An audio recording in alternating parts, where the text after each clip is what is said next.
Join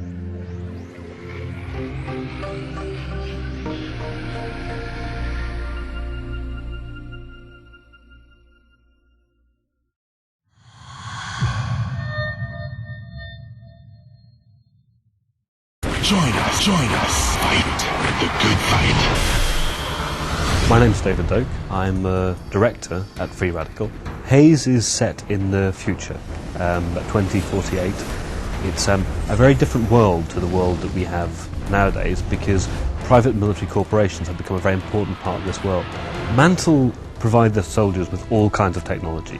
Obviously the guns, the vehicles, all that kind of thing. But key to Mantle's the way they fight wars is they're also involved in pharmaceutical research, and Nectar is a pharmacological product.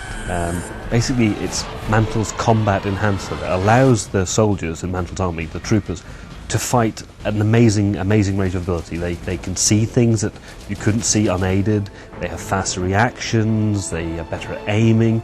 Really it's the kind of like, it's the pep pill for the modern army. Haze has full 4-player co-op throughout the campaign story, and then for more traditional multiplayer stuff we'll be offering deathmatch, and also we're very excited about a number of assault-based kind of mini-objective multiplayer maps which support the greater fiction, so you have like kind of little conflicts, troopers versus rebels outside of the main story arc, so it just builds the world for you.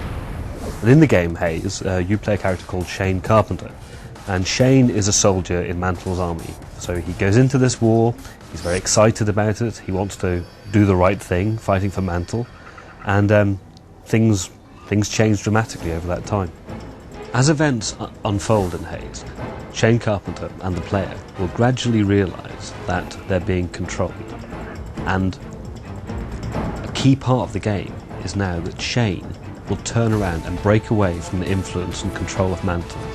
There are two key aspects to the way that the rebels fight against Mantle.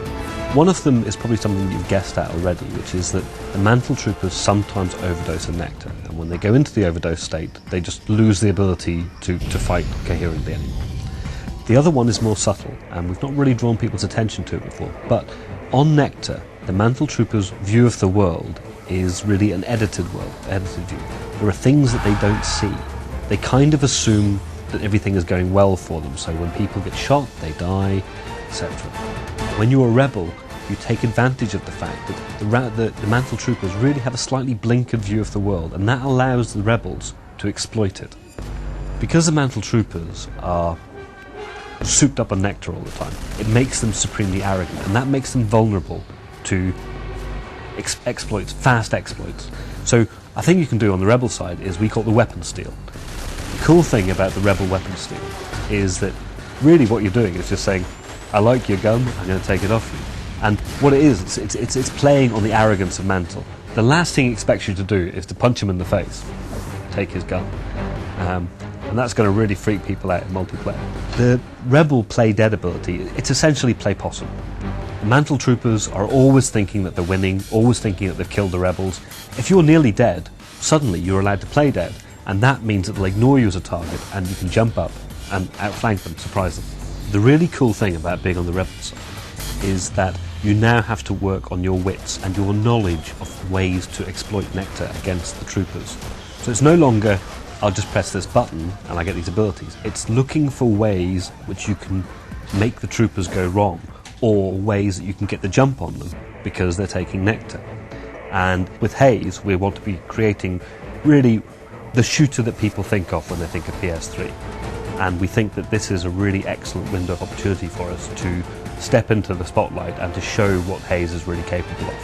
Haze will be available in November 2007, exclusively on PlayStation 3.